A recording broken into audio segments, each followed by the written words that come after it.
Have you ever seen how truck drivers survive in the extreme conditions of the far north, where temperatures drop to minus 98 degrees Fahrenheit? Yeah, any stop could lead to death in the icy wilderness. Can you imagine that? I'm going to tell you how they manage to deliver goods in such extreme conditions and what kinds of vehicles can even handle it. Winter roads. Let's start with winter roads. What are they? Temporary roads created along routes where, during summer, there's no road surface or it becomes impassable due to snow and ice. These roads are especially important in the northern regions of Russia, Canada, and Alaska, where frozen ground during winter can support heavy trucks. In Russia, winter roads are often laid through the taiga and tundra, connecting remote settlements or industrial sites, such as oil and gas fields. These roads are typically usable from December to April and require regular maintenance, including snow compaction and monitoring the ice conditions. In Canada and Alaska, winter roads also play a critical role. One of the most famous is the Dalton Highway, which leads to the oil fields in Prudhoe Bay. This road partly functions as a winter road since some sections are only maintained during winter. Approaching these roads is often signaled not just by road signs, but by roadside offerings: warm clothes, diesel fuel, food, and hot drinks. If you think a winter road is just a desolate wilderness, you're deeply mistaken. For instance, approaching Boguchany in Russia, the road is filled with logging trucks, fuel tankers, and shuttle buses. Temperature fluctuations here, as drivers say, can range from 27 degrees Fahrenheit at midnight to minus 44 degrees Fahrenheit by morning. Think that's extreme? In Yakutia, temperatures can reach minus 94 degrees Fahrenheit. Drivers often don't dare to take a walk outside the cabin. It's too cold to survive for long. As you can imagine, if a truck breaks down, the only way to survive is to hitch a ride with someone else. Abandoned vehicles are commonplace. Many are left behind forever, turning into skeletons after everything valuable has been stripped away. Why? In winter, the cold is unbearable, and in summer, the mud is relentless, as winter roads often follow or run along riverbeds. What dangers exist? Many people think that being a truck driver is just about setting the speed and turning your head to enjoy the scenery. But in extreme conditions, it's not like that at all. There are countless details that could cost a driver their life. Cruise control, for example, is a real danger. Why? When a vehicle accelerates with cruise control, it does so as intensively as if you slam the gas pedal to the floor. In such conditions, the wheels can lose traction, making it difficult to keep control, especially on muddy or snowy roads. Roads can be very narrow and dangerous, like in the mountains or on tiny winter roads where any mistake could send the truck into a ditch. Add to that a long descent on ice and winding roads. Frequent use of the brake pedal can quickly overheat the brakes. The ideal choice is to descend slowly to minimize inertia, but this requires full concentration from the driver. There's no time to enjoy the scenery. Just imagine if you get stuck in a desolate area with freezing temperatures outside. How would you survive? The fuel supply for heating is limited, and the chance to call for help isn't always available. In Russian Siberia or remote areas of Canada or Alaska, cell service is practically useless. And don't forget about the local wildlife. Most remote and cold regions are home to wild boars and angry bears that aren't too pleased to see truck drivers. So, trucking is dangerous work, especially in extreme conditions. How are winter roads different from highways? But how are winter roads different from regular highways? It's like comparing apples to oranges. Winter roads aren't just roads. They're entire routes through impassable taiga, only usable during the freezing months. A good example is the famous Dalton Highway in Alaska, built to service an oil pipeline. Despite its apparent similarity to Russian winter roads, Dalton is a solid road with an asphalt surface and nearby settlements, unlike winter roads, which are dominated by compacted snow and ice. Also, while winter temperatures in Russian Siberia can drop below minus 40 degrees Fahrenheit, they rarely drop below minus 6 degrees Fahrenheit on the Dalton. In the spring, it's best to travel on winter roads at night when the temperature is consistently below freezing, which helps prevent melting and ice formation. Can you imagine driving along a riverbed that's starting to thaw? The only thing that might compare to a Siberian winter road is the McMurdo Highway in Antarctica, which runs across ice shelves. But even here, the conditions are vastly different from Siberian realities. How do they even transport goods in such conditions?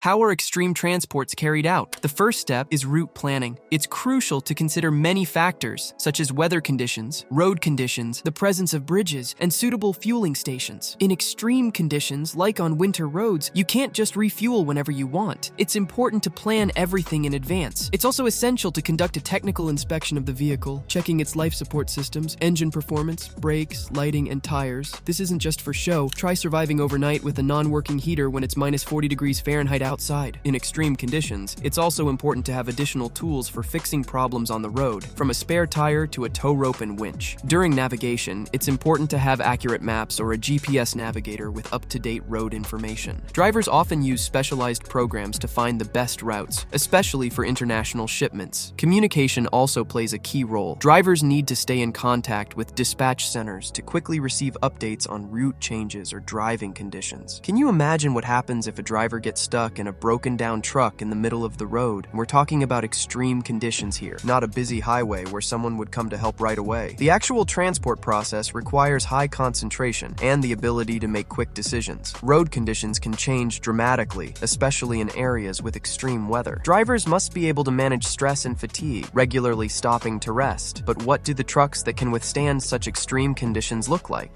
Scania R 730 Topline 6x4. Let's start with the real beast, the Scania R 730 Topline 6x4. This 82-foot, 10-inch long road train operates in Scandinavia as part of an experimental project allowing the use of 60-ton road trains of this length. The flagship R 730 Topline truck is equipped with a powerful 1,002 cubic inch Scania V8 engine that produces 730 horsepower and 2,585 pound-feet of torque. This massive power is transferred to the wheels via a 12-speed automated Scania OptiCruise transmission, which includes 2 additional crawler gears for easier control at low speeds. The truck is paired with a modular Schmitz trailer, making the whole setup perfectly balanced. Despite its size, driving this centipede is surprisingly simple. The key is to keep a close eye on the mirrors and carefully navigate roundabouts. Special skills aren't required for driving on straight sections, but when reversing, an instructor's help might be needed. As I was told, after 6 months of regular practice, parking this road train becomes as easy as parking a regular car. The truck is impressive and modern, but what about Soviet giants that could drive in the most extreme conditions?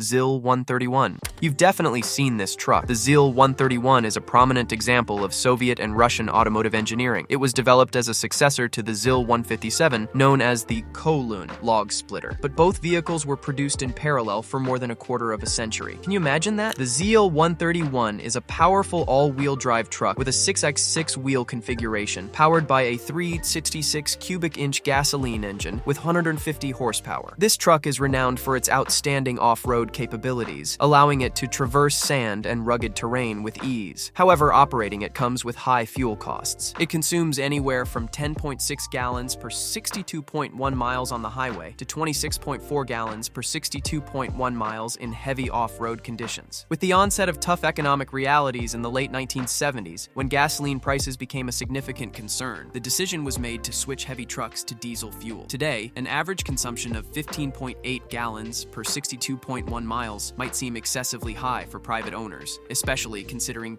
our rent gasoline prices. The ZIL 131 weighs between 13,524 pounds without a winch and 14,068 pounds with one, and it can carry up to 11,023 pounds of cargo on highways. On dirt roads or off-road, its payload capacity drops to 7,716 pounds. This makes it an indispensable tool in harsh off-road and severe weather conditions. Mercedes-Benz Zetros. But let me tell you about something more modern. The Mercedes-Benz Zetros is a reliable off-road vehicle available in 2 versions, a 4x4 and a 6x6 chassis, both with a 16-foot, 1-inch wheelbase. All modifications are equipped with a 6-cylinder OM 926LA engine producing 326 horsepower, compliant with Euro 3 emission standards, and a 9-speed manual transmission with an additional low-range gear and its own VG 2400 3W transfer case. Updated models received OM 460 engines with 449 and 510 horsepower, compliant with Euro V standards, a 16-speed manual transmission G260, and a VG 2800 3W transfer case. For easier driving, there's an option to install an Allison automatic transmission, which significantly simplifies control on challenging road sections. The rear axle clearance is 15 inches, allowing the truck to ford water obstacles up to 3.6 feet deep, and the factory can further equip the vehicle for crossing rivers up to 3.9 feet deep. Can you imagine that? The Mercedes-Benz Zetros also features axle protection from dirt, reinforced drum brakes, and a comfortable 7.5-foot wide cab mounted on the frame with 3 rubber supports. The cab is equipped with air suspension seats, electrically operated side mirrors, and air conditioning, ensuring a high level of comfort on long trips, which can help deal with the heating during severe cold. Scania G 370 C66. And here's another beast that can perform the impossible in the most extreme conditions. The Scania G 370-666 is an all-wheel drive truck specially designed for heavy-duty tasks that require high off-road capability and reliability. Equipped with the standard G-Series sleeper cab, it boasts not only compactness and ease of heating even in the harshest frosts, but also sufficient comfort for long journeys. With 370 horsepower and 1,400 lb-ft of torque, generated by a 792 cubic inch inline 6-cylinder engine, combined with the Allison A67R automatic transmission, this truck delivers excellent dynamic performance. Thanks to this power and all-wheel drive, the Scania G 370-666 can easily maneuver through challenging mountain routes or snowy expanses. Additionally, the high-ab hook lift expands its range of applications, making it an ideal choice for work in the energy sector, where heavy and oversized cargo often needs to be transported to hard-to-reach places. It's no surprise that such trucks are highly popular among energy companies in Scandinavia, sending them on the toughest routes. And if the truck does get stuck, the mechanical winch is always ready to help, making the Scania G 370-666 an indispensable assistant in any conditions. This truck truly deserves a place in the fleet of any major company, including those in the oil industry. Ural 4320.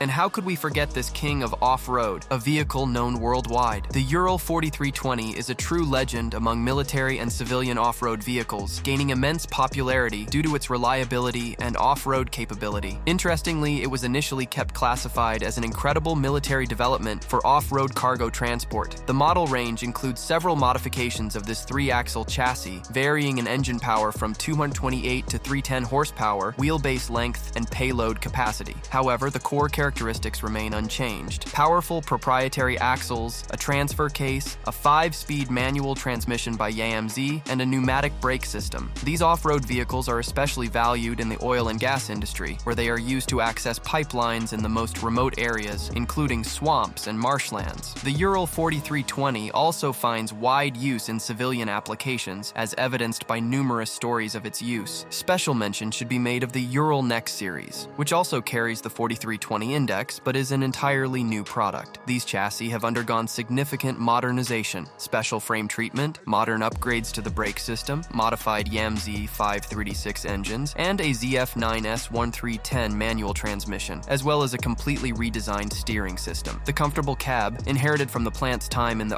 Gas group, has significantly improved driver comfort. According to drivers who have tried both the classic and updated Ural models, the difference in handling is colossal. These are some insane machines, and so are the conditions they can handle. And as for the drivers, they have my utmost respect. Don't you agree? Let me know in the comments. By the way, if you're into tech, enjoy interesting stories, and can write scripts, edit videos, or do voiceovers, drop a message to our Telegram bot via the link in the description. I'd be happy to collaborate. Thanks for watching.